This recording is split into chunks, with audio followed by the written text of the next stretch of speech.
রমজানুল মুবারক আমাদের সামনে, 12টি মাসের মধ্যে শ্রেষ্ঠ মাস রমজানুল মুবারক। এই পবিত্র মাসকে সামনে রেখে আমরা এখানে আলোচনায় বসেছি। এই মাসটির আল্লাহ পাক এত বরকত দিয়েছেন। এই মাসটি সম্পর্কে রাসূল করিম সাল্লাল্লাহু আলাইহি ওয়াসাল্লাম আখিরি শাবানে খুতবা পেশ করেছিলেন এবং সেই খুতবায় তিনি বলেছিলেন, হে উপস্থিত জনগণ, হে মানব মণ্ডলী, আল্লাহ পাক আমাদের জন্য একটি পবিত্র মাস আমাদেরকে দিচ্ছেন, দান করেছেন, যে মাসটির নাম হচ্ছে রমাদান। রমাদান হচ্ছে রামদুন, রাম মিম দত, রাম ধাতু থেকে উৎপত্তি, এর অর্থ হচ্ছে জ্বালানো, পুড়িয়ে দেওয়া, ভস্ম করে দেওয়া। রমাদান, রমজান মুবারকে যারা নাকি সিয়াম সাধনা করে, আত্মত্যাগ করে, অর্থাৎ তিতিক্ষা, ত্যাগ এবং তিতিক্ষা করে, রমজান মুবারকে আল্লাহ পাক যেভাবে রোজা চান ওইভাবে যারা রোজা রাখে, তাদের সমস্ত গুনাহ সমূহকে আগুন যেমন আবর্জনাকে জ্বালিয়ে দেয়, রোজা যদি সঠিকভাবে কারো হয় তাহলে তার গুনাহগুলিকে এইভাবে জ্বালিয়ে ভস্ম করে দেয়। সুবহানাল্লাহ বিহামদিহি।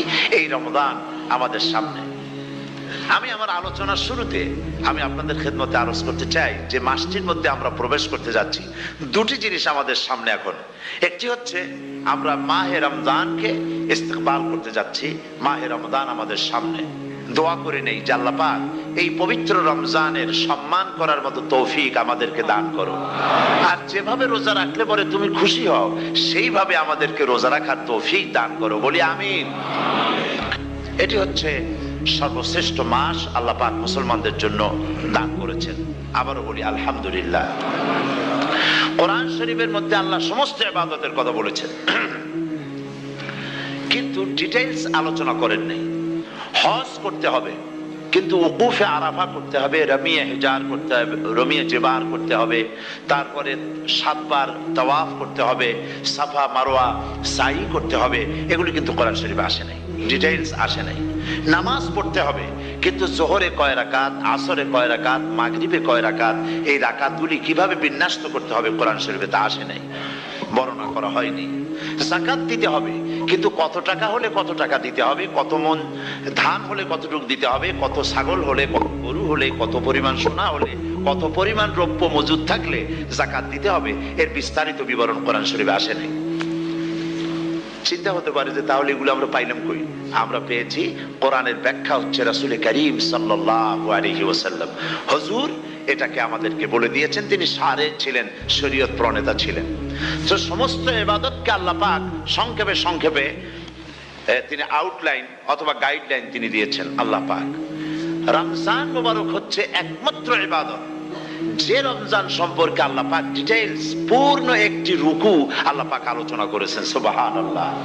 রোজা শুরু করবেন কোনখান থেকে, শেষ করবেন কোথায় গিয়ে, সফরে প্লেনে যখন চলবেন তখন আপনার রোজার অবস্থা কি হবে, যদি দেশে যান তখন কি হবে, অসুস্থ হলে কি হবে, কিভাবে রোজা রাখবেন, কিভাবে রোজা ভাঙবেন, তারপরে কখন শুরু হবে, কখন কি হবে ইত্যাদি বিস্তারিত বিবরণ। রোজার মতো করে এত অন্য কোন ইবাদতের ব্যাপারে আল্লাহ এতটা বলেন নাই যতটা বলেছেন রোজার ব্যাপারে। তাহলে নিশ্চয়ই বুঝতে পারছেন রোজাটা অত্যন্ত গুরুত্বপূর্ণ ইবাদত। সবটাই গুরুত্বপূর্ণ, কিন্তু রোজাটা আল্লাহর কাছে বেশি গুরুত্বপূর্ণ। সুবহানাল্লাহ। আচ্ছা, বেশি গুরুত্বপূর্ণ কেন সে কথা কি বলবো? অবশ্যই বলবো। বেশি গুরুত্ব এই কারণে, আল্লাহ পাক বলেছেন, এটা হচ্ছে হাদিসে কুদসি। আল্লাহ পাক বলেছেন, আস-সাওমু লি ওয়া আনা আজজি বিহি। অন্য রিওয়ায়াতে এসেছে ওয়া আনা উজজা বিহি। আস-সাওমু লি, রোজা হলো আমার জন্য। কে বলতেছেন বলুন তো? আল্লাহ পাক বলছেন রোজা হচ্ছে আমার জন্য, রোজার পুরস্কার আমি দেব। অন্য বর্ণনায় এসেছে রোজা আমার জন্য আর রোজাদারের পুরস্কার আমি আল্লাহ নিজেই পুরস্কার। সুবহানাল্লাহ, সুবহানাল্লাহ। তাহলে প্রশ্ন আসে, আল্লাহ পাক বলছেন রোজা আমার জন্য, আস-সাওমু লি। আল্লাহ তো এই কথা কোথাও বলেন না আজ-যাকাতু লি, আস-সালাতু লি, আল-হাজ্জু লি। রোজা আমার কি বলে, যাকাত আমার জন্য, হজ আমার জন্য, নামাজ আমার জন্য, এ কথা কিন্তু আল্লাহ বলেন নাই। অবশ্যই আমরা যাকাত হোক, নামাজ হোক, হজ হোক কার জন্য করি? আল্লাহর জন্য করি। রমজানের ব্যাপারে আল্লাহ খাস করেছেন যে as-sawmu লি, রোজা আমার জন্য। এই কথাটার অর্থ কি, তাৎপর্য কি, ব্যাখ্যা কি, সিগনিফিকেন্স কি? এর সিগনিফিকেন্স হচ্ছে এই যে প্রত্যেকটা ইবাদতের দুটি ধরন আছে। কয়টা ধরন বলুন তো? দুটি ধরন। একটি ধরন হচ্ছে বাহ্যিক, আর একটা হচ্ছে আভ্যন্তরীণ। প্রত্যেকটা ইবাদতের দুটি দিক আছে, একটা মানুষকে দেখানো আর একটা ভেতরের। যেমন নামাজ, একটি লোক নামাজ পড়ে না, কিন্তু এমন একটা সমাবেশের মধ্যে পড়ে গেছে, সবাই নামাজ পড়ে। এখন আমি যদি নামাজ না পড়ি তাহলে লোকে বলবে কি? তখন উযু আছে কি না আছে দাঁড়ায় গেল আল্লাহু আকবার। তাহলে দেখা গেল নামাজ আল্লাহর জন্য পড়ে, আবার মানুষের জন্য দেখাবার জন্য করে। যাকাত এটা দেয় মানুষে, তার নিয়তটাকে আল্লাহ পাক ভালো জানেন। কিন্তু কিছু লোক তেমন আছে, যাকাতের নামে লুঙ্গি, আমাদের দেশে আছে, এখানে কি করে আমি জানি না, লুঙ্গি শাড়ি কিনে তারপরে বাড়িতে সব জমা করে এরপরে গরিবদের দাওয়াত দেয় এবং সকলকে দেখায় এভাবে লুঙ্গি দিল, শাড়ি দিল, লোকেরা দেখলো যে যাকাত দিল, খুব যাকাত দিয়েছে। কোরবানির ব্যাপারে এভাবে বিরাট একটা গরু কিনলো, কিনে মানুষকে দেখাইলো। চট্টগ্রামে আছে সবচেয়ে বড় দামের গরু একটা কিনে গরুর গলায় মালা একটা পরাইয়া তারপরে শহর ঘুরায়। এখন অবশ্য এটা কমে গেছে আগের থেকে অনেক। মানুষ দেখুক যে ও মুখে এই গরুটা কোরবানি করেছে। এটা কি কোরবানির জন্য হলো না মানুষকে দেখাবার জন্য হলো? হজ, টাকা আছে, লোকেরা বলবে কি যে এত টাকার মালিক তাও হজে যায় না, সুতরাং যাই একটু হজ করে আসি। তাহলে হজ করা গেল, আবার মানুষকে দেখাবার জন্য করলো। দুটি জিনিস আছে। কিন্তু একমাত্র রোজা যদি কেউ রাখে মানুষকে দেখাবার জন্য, সকাল থেকে শুরু করে সন্ধ্যা পর্যন্ত না খাইয়া কোনো পাগলও থাকবে না। বলেন আপনারা ঠিক কিনা? সে তো মানুষকে দেখাবার জন্য দাঁত পরিষ্কার করে নিল, আর দুপুরে ভাত খাই নিল, বউতেও টের পাইল না। পারবে কিনা? পারবে। টয়লেটে গিয়ে খাই নিল ভালো করে, কোন একটা আড়াল জায়গা নিয়ে খেয়ে গেল, বাচ্চাও দেখলো না, বউতেও দেখলো না, খেয়ে নিল। তাহলে সে তো রোজা রাখলো না। আল্লাহ পাক বলছেন as-sawmu লি, রোজা হচ্ছে আমার জন্য। যে রোজা রাখে আমার জন্যই রাখে, মানুষকে দেখাবার জন্য সারাদিন না খেয়ে থাকার কোনো প্রশ্নই ওঠে না। সুবহানাল্লাহ। সুতরাং রোজা যে রাখলো সে আমার জন্যই রাখলো। ওয়া আনা আজজি বিহি, রোজার পুরস্কার আমি আমার হাত দিয়ে দেব। সুবহানাল্লাহ, আমার হাত দিয়ে দেব। ম্যানেজার যদি বলে এই কাজগুলি করলে পরে বেতন, নির্ধারিত বেতন পাবা, আর এইটা যদি করো তাহলে বেতনটা আমি দেবো আমার হাত দিয়া, তাহলে এমপ্লয় যারা তারা বুঝতেই পারবে যে মালিক যখন নিজেই দেবে তাহলে ম্যানেজারের মতো দেবে না, মালিকের মতোই বড় করে দেবে। তো আল্লাহ পাক ফেরেশতাদের কাছে এটা রাখেন নাই, সব নাকি তোমরা লেখো গিয়া, আর রোজার সওয়াব আমার হাত দিয়ে আমি দেব। সুবহানাল্লাহ। এরপরে আল্লাহ পাক বলছেন, অন্য রিওয়ায়াতে এসেছে রোজা আমার জন্য, আর রোজাদারের পুরস্কার আর কিচ্ছু না, রোজাদারের পুরস্কার আমি আল্লাহ নিজেই পুরস্কার হয়ে যাব। সুবহানাল্লাহ। হাদিস শরীফে এসেছে রোজা রাখলে পরে ক্ষুধার কারণে, খালি পেটে থাকার কারণে টক্সিন জাতীয় এক প্রকারের গ্যাস তৈরি হয় পেটের ভেতরে, স্টমাকের মধ্যে, ফলে মুখে এক রকমের দুর্গন্ধের সৃষ্টি হয়। নবীজি বলেছেন রোজাদারের মুখের থেকে যে গন্ধ বের হয় আল্লাহ পাকের কাছে রোজাদারের মুখের গন্ধ মিস্ক আম্বারের চাইতে বেশি পবিত্র। আপনার মুখের গন্ধটাও আল্লাহর কাছে পবিত্র। রোজাদারদের জন্য জান্নাতের একটি দরওয়াজা খাস করে রাখা হয়েছে, যার নাম রায়্যান। এই দরওয়াজা রোজাদারদের জন্য, কেবলমাত্র রোজাদারেরা সেখান থেকে প্রবেশ করবে, আর কেউ প্রবেশ করতে পারবে না। এই রোজাদারদের সম্পর্কে আল্লাহ পাক বলেছেন, হাদিস শরীফে এসেছে, বুখারী শরীফের হাদিস, রাসূল করিম সাল্লাল্লাহু আলাইহি ওয়াসাল্লাম বলেছেন লিসাইমে ফারহাতান, ফারহাতুন ইনদা ফিতরিহি ওয়া ফারহাতুন ইনদা লিকাই রাব্বিহি। রোজাদারের জন্য দুইটা খুশি। কয়টা খুশি বলুন তো? কে বলছেন? আল্লাহ রাসূল বলছেন রোজাদারের জন্য দুইটা খুশি। লিসাইমে ফারহাতান, দুটি খুশি। ফারহাতুন ইনদা ফিতরিহি, একটা খুশি হচ্ছে ইফতারের সময়। এই ফিতরিহি দুটি কথা, এই একটি কথার দুটি ব্যাখ্যা হয়। একটা হচ্ছে ইফতারের সময়, ইফতারের কথা বলা হয়েছে, আর ঈদের কথাও এর মধ্যে বলা হয়েছে। ইফতারের সময় হলো একটা খুশি, আর একটা খুশি হচ্ছে ইনদা লিকাই রাব্বিহি, যখন রোজাদারের সঙ্গে আল্লাহ পাক দেখা করবেন তখন হবে আরেকটা খুশি। তার মানে হচ্ছে রোজাদারদের সঙ্গে স্পেশাল আল্লাহ রাব্বুল আলামিন সাক্ষাৎকারের ব্যবস্থা করবেন। সুবহানাল্লাহ। তাহলে দুটি জিনিস হলো, একটা হলো ইফতারের জন্য রোজাদারের জন্য দুটা খুশি, একটা হলো ইফতারের সময়, আর একটা হচ্ছে আল্লাহর সঙ্গে যখন দেখা করবে। তো ইফতারের যে খুশিটা, এই খুশি রোজাদার ছাড়া কেউ বুঝবে না। ইফতার সারাদিন রোজা রাখার পর সামনে পেঁয়াজি, বেগুনি, সালাদ, তরমুজ, মিষ্টি, তারপরে আম্বালা সুইট মিটের নানান রকমের মিষ্টি, এরপরে মুড়ি, কত কিছু সব সামনে নিয়ে বসে আছে। দেখছেন অবস্থা? সমস্ত কিছু সামনে বসা, ঘড়ির দিকে তাকানো। আপনি যদি 5 মিনিট আগে খান, ফেরেশতা এসে মুখের উপর থাপ্পড় মারবে, বেটা খাইলি কেন? বলবে কেউ? বলবে না। কোন ফেরেশতা লাঠি নিয়ে দাঁড়ায় আছে? দাঁড়ায় নাই। কিন্তু আপনি খাচ্ছেন না কেন? সুবহানাল্লাহ, সুবহানাল্লাহ বলবেন না? অন্তত 1500 বছর আগে আল্লাহ রাব্বুল আলামিন নির্দেশ করে রেখেছেন, সূর্য সাদা হওয়া থেকে, পূর্ব দিগন্ত সাদা হওয়া থেকে শুরু করে পশ্চিম দিগন্তে যখন কালো হয়ে কালো রেখা দেখা দেবে, যখন মাগরিব হয়ে যাবে, সূর্যাস্ত যাবে, ততক্ষণ পানাহার আর স্ত্রী সম্ভোগ থেকে বিরত থাকো।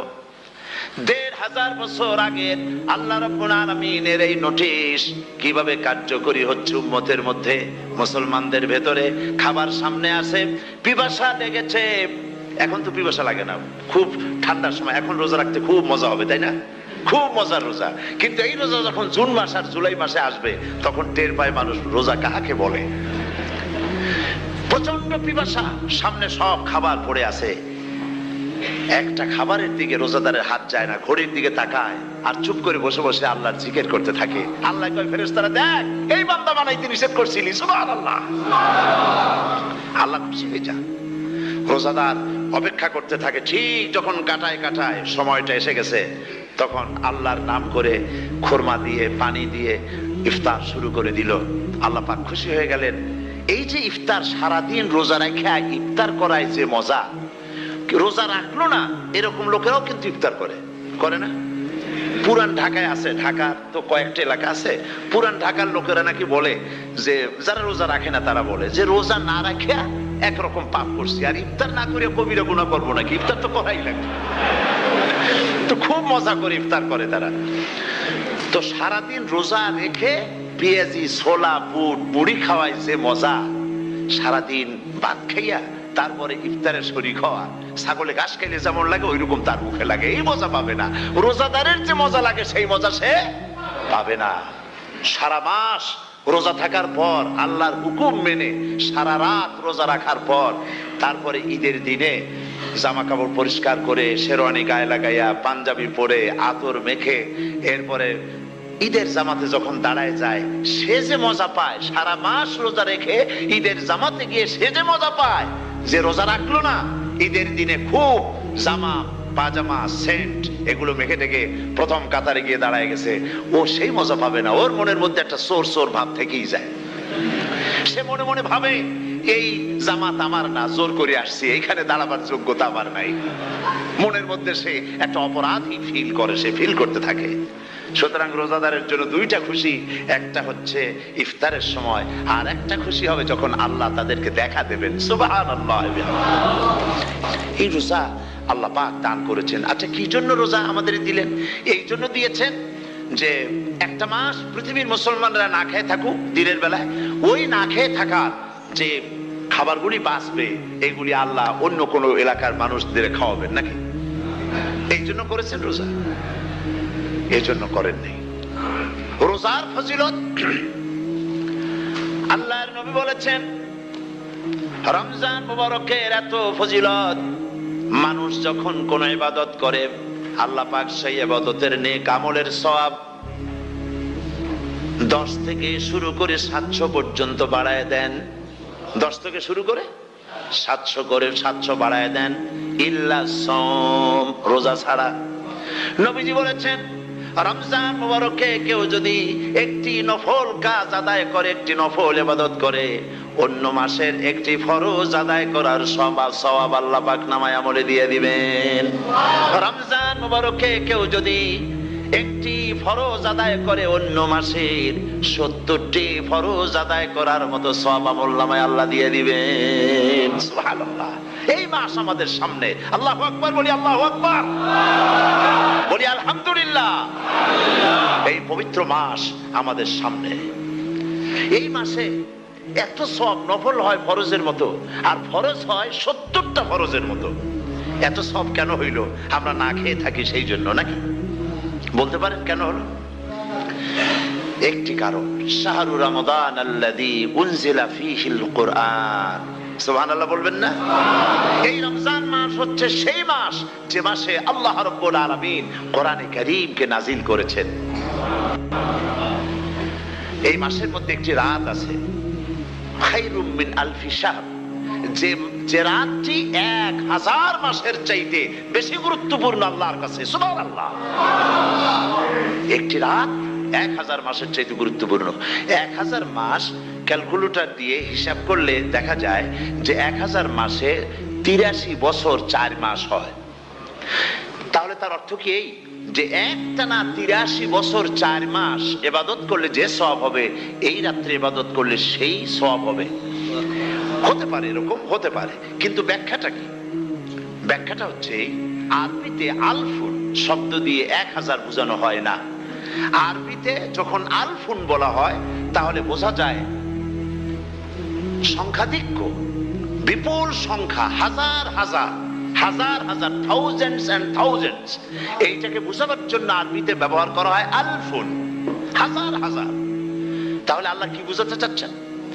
আল্লাহ রাব্বুল আলামিন তিনি আয়াত দ্বারা বোঝাতে চান, এর ব্যাখ্যা হচ্ছে এই পৃথিবীর মানবতার কল্যাণের জন্য, এই পৃথিবীর মানুষের ভালাইয়ের জন্য, মঙ্গলের জন্য হাজার হাজার মাস ধরে এই পৃথিবীর মানুষের যে কল্যাণ হয় নাই, এই রমজান মোবারকে একটা রাত আছে যেই রাতে আল্লাহ রাব্বুল আলামিন মানবতার সেই কল্যাণ করেছেন। সেই কল্যাণ কি দিয়ে করেছেন? শাহরু রমাদান আল্লাযী উনজিলা ফীহিল কুরআন, কোরআন নাযিল করে পৃথিবীর মানুষকে সেই কল্যাণ আল্লাহ দিয়েছেন। সুবহানাল্লাহ। বন্ধুগণ, কোরআন, কোরআন কি নিয়ামত আমাদের কাছে! সেই নিয়ামতকে আমরা চিনলাম না, আমরা বুঝতে পারলাম না কত বড় নিয়ামত আল্লাহ আমাদের দান করেছেন। যাদের টাকা কড়ি আছে, আমি তাদেরকে অনুরোধ করব, যদি পারেন তাহলে মেহেরবানি করে রমজান মোবারকে উমরা পালন করবেন। শুধুমাত্র রমজান মোবারকে বেতেরের নামাজের মধ্যে ইমাম সাহেব হাত তুলে মোনাজাত করেন। গত বছর রমজান মুবারকের লাইলাতুল কদরে আমি ছিলাম, গত কয়েক বছর ধরে আল্লাহ যাওয়ার তৌফিক দিয়েছেন দয়া করে। সেখানে লাইলাতুল কদরে পত্রিকাগুলি লিখেছে 30 লাখের উপরে লোক ছিল মক্কা শরীফের, হারাম শরীফে 30 লাখের উপরে। যখন তেলাওয়াত হচ্ছে, মোনাজাত করতেছেন ইমাম সাহেব কাঁপতেছেন, মোনাজাত করতেছেন, কাঁদতেছেন, আর গোটা হারাম জুড়ে কান্নার রোল পড়ে গিয়েছে। কিভাবে কাঁদতেছেন! সারাদিন মানুষ রোজা রেখে তারপর ইফতার করতে যখন বসে, আমি সেই জান্নাতের কথা কেমনে আপনাদের বুঝাবো? রসগোল্লা কেমন লাগে বক্তৃতা দিয়ে 6 ঘন্টা বক্তৃতা দিয়েও বোঝানো যাবে না। যদি মুখের মধ্যে ঢুকাইতে পারি তাহলে বুঝবেন যে মজাটা কি। এটা তো আমি বুঝাইতে পারবো না কি মজাটা লাগে। সারাদিন রোজা রাখার পর সমস্ত লক্ষ লক্ষ মুসল্লিরা বসে আছে মক্কা শরীফে, কাবা শরীফ সামনে, এখানে বসে আছে। রোজাদারের সামনে আছে জমজমের পানি আর মদিনা মুনাওয়ারার খুরমা, আল্লাহর ঘর সামনে। জান্নাতের থেকে আর কাকে বলে! সুবহানাল্লাহ। আর মসজিদে নববীর ভিতরে মদিনার আকর্ষণ কাশাস আলাদা। মদিনা শরীফের আপনাকে যদি পাইয়া যায় কোন আরব, কোন মাদানী, আপনারা ছাড়বেই না, আদর করে পাশে বসাবে, তোমারে আমি এই জিনিস খাওয়াবো, এইটা দিয়ে ইফতার করাবো, আমার কাছ দিয়ে তুমি উঠতেই পারবে না, আপনাকে জোর করে বসাই দিবে। মসজিদে নববীতে রিয়াদুল জান্নাহ রাসূল করিম সাল্লাল্লাহু আলাইহি ওয়াসাল্লামের কবর শরীফের কাছে বসে আপনি ইফতার করতেছেন, কত বড় নসিব! সেই জন্য আমি বলি, হলিডে করার জন্য আমেরিকা, সিঙ্গাপুর, হাবিজাবি এই সমস্ত ঘুরে কোনো লাভ নাই। হলিডে করতে চান, রমজান মুবারকে চলে যান হারামাইন শরীফাইন, মদিনা আল মুনাওয়ারা, মক্কা আল মুকাররমা। কপাল খুলে যাবে, জিন্দেগীর সমস্ত গুনাহ খাতা আল্লাহ পাক maaf করে দিবেন। রাসূল করিম সাল্লাল্লাহু আলাইহি ওয়াসাল্লাম বলেছেন, রমজান মুবারকে যে উমরা করলো সেজন্য হজ আদায় করলো। সুবহানাল্লাহ।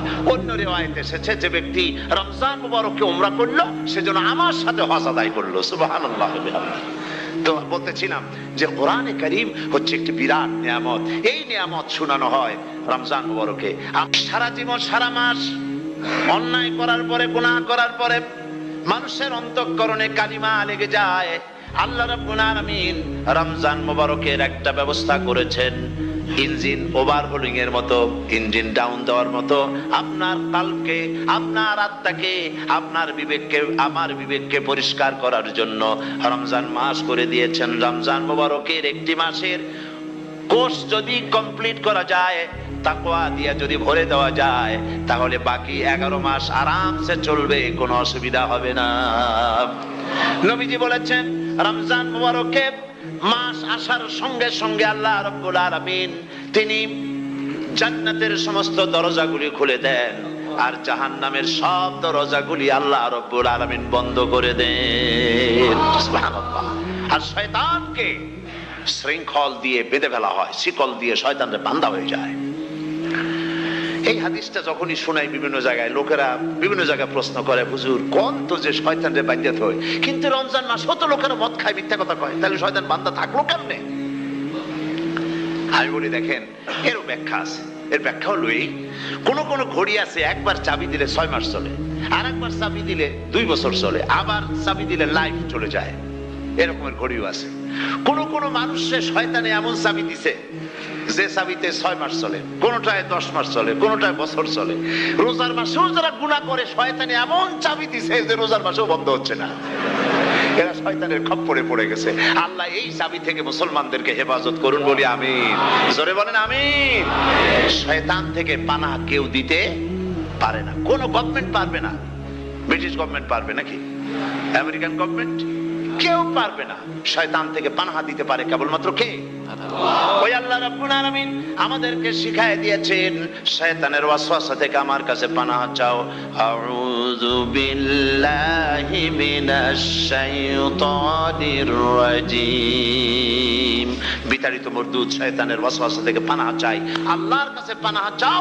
আল্লাহ পাক বলেন আমি পানাহ দিতে পারি শয়তানের ওয়াসওয়াসা থেকে। শয়তান থেকে আশ্রয় একমাত্র সিকিউরড, নিরাপত্তা পেয়েছেন আল্লাহর পয়গম্বরেরা। সুবহানাল্লাহ।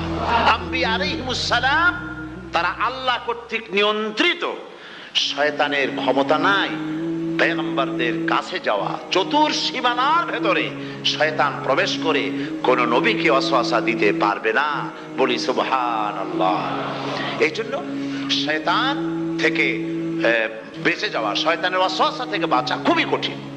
সেই জন্য আল্লাহ পাক বলছেন শয়তানকে বেঁধে রাখা হয়, জান্নাতের সমস্ত দরজা খোলা, জাহান্নামের সমস্ত দরজা বন্ধ হয়ে যায়।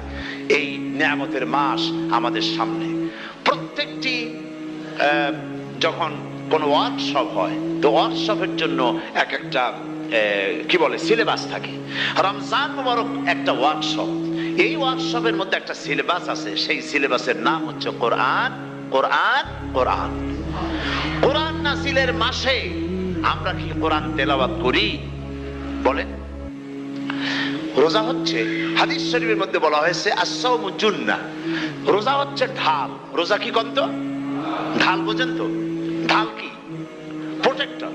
আপনি জিহাদের ময়দানে, যুদ্ধের ময়দানে নিরাপত্তার জন্য, বাইরের থেকে আক্রমণকে ফিরাবার জন্য কি ব্যবহার করেন? ঢাল ব্যবহার করেন। রোজা হচ্ছে ঢাল, শয়তানের সমস্ত আক্রমণ থেকে বাঁচার জন্য রোজা হচ্ছে ঢাল। রোজার দিনে কেউ যদি আপনার সাথে ঝগড়া করে, তাহলে রাসূল বলেছেন তুমি বলো, তুমি ঝগড়ায় প্রবৃত্ত হবে না। তোমার সাথে যদি কেউ ঝগড়া করে, তুমি বলবে ইন্নী সাইম, আমি রোজাদার। আমি তোমার মতো ঝগড়া করতে আমিও পারি, আমি তোমার মতো গালাগালি দিতে পারি, কিন্তু আমি দেব না, ঝগড়াও করব না, গালিও দেব না, মারামারিও করব না, কারণ আমি রোজাদার। সুবহানাল্লাহ। রোজা আপনাকে গুনাহ থেকে বাঁচায় দেবে। দেখেন রোজা কিভাবে গুনাহ থেকে বাঁচায়। মিথ্যেবাদী, মিথ্যেবাদী সারাক্ষণ মিথ্যে কথা বলে, কিন্তু রোজার মাস আসছে। এখন মিথ্যাবাদী যারা, তাদের ঘনিষ্ঠ লোকদের কাছে শুনেছি যে তারা বলে, যদি কোনো লোক দিনের বেলা এসে যায় আর এমন কথা, যে কথা বলতে গেলে মিথ্যা বলা ছাড়া উপায় নাই তার জন্য, সে তখন বলে ভাই তুমি তো অসময় আসছো, এখন আমি খুব ব্যস্ত, আই এম ভেরি বিজি, তুমি রাত্রে আসো। কথা বুঝতে পেরেছেন তো? রোজা হচ্ছে কি? রোজাটা কি বলে? ঢাল। কোন মেয়ে লোকের দিকে চোখ পড়লো, আহা আমি তো রোজাদার, চোখকে সাথে সাথে নিচে নামায় ফেললো। গানের আওয়াজ আসলো, আমি তো রোজাদার, সে গানটা শুনলো না। কাজী সমস্ত গুনাহ থেকে বাঁচার জন্য রোজা একটা বিরাট হাতিয়ার। সুবহানাল্লাহ। এই মাসে আল্লাহ রাব্বুল আলামিন এই মাসটা, এই রোজাটা কেন দিয়েছেন? লাআল্লাকুম তাত্তাকুন, ইয়া আইয়ুহাল্লাযীনা আমানু কুতিবা আলাইকুমুস সিয়ামু কামা কুতিবা আলাল্লাযীনা মিন ক্বাবলিকুম লাআল্লাকুম তাত্তাকুন। হে বিশ্বাসীরা, তোমরা যারা ঈমান এনেছো, শোনো, আমি রোজাকে তোমাদের জন্য ফরজ করেছি, যেমন করে ফরজ করেছিলাম তোমাদের পূর্বপুরুষদের উপরে। রোজা শুধু আমাদের উপরে ফরজ হয়েছে তা না, আমাদের আগে যারা যেসব নবীরা আসছিলেন তাদের উপর রোজা কি ছিল? ফরজ ছিল। সুতরাং এই রোজা তোমাদের উপরে ফরজ, এই জন্য লাআল্লাকুম তাত্তাকুন, যাতে করে তোমরা কি হতে পারো? পরেজগার হতে পারো। কি হতে পারো? পরেজগার, মুত্তাকি হতে পারো, আল্লাহকে ভয় করতে পারো। একমাত্র আল্লাহর ভয় মানুষকে ভালো বানাতে পারে। একটা মানুষ জান্নাতে যাওয়ার জন্য, জাহান্নাম থেকে বাঁচার জন্য একটা জিনিস, কয়টা জিনিস বলেন? একটি জিনিস যদি ভেতরে থাকে তাহলে সমস্ত গুনাহ থেকে বাঁচতে পারে। আর একটি জিনিস যদি না থাকে তাহলে এমন কোনো কাজ নাই পৃথিবীতে যা সে করতে পারে না। সেই কাজটার নাম কি? তাকওয়া।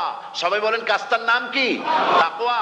যদি ভেতরে আল্লাহ পাকের ভয় থাকে, রব্বুল আলামিন আমাকে দেখছেন, তিনি আমাকে শুনতেছেন, এই ভয় যদি অন্তঃকরণের ভিতরে থাকে, তাহলে এই লোকটি কোনো গুনাহের কাজ করতে পারবে না, মিথ্যা বলতে পারবে না, ওজনে কম দিতে পারবে না, খাদ্যে ভেজাল দিতে পারবে না, শয়তানি বদমাশি করতে পারবে না।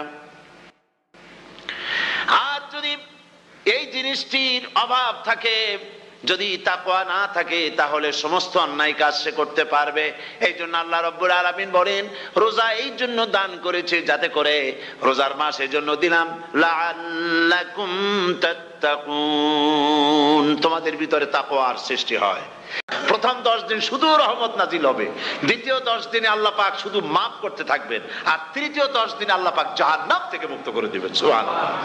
রমজানে মক্কা শরীফে, মদিনা শরীফে ছোট্ট একটা বাচ্চাও ঘুমায় না, অন্তত 5-7 বছর, 8-10 বছর বয়স হয়ে গেছে এরকম বাচ্চা সারা রাত্রে 1 সেকেন্ডের মধ্যে ঘুমায় না।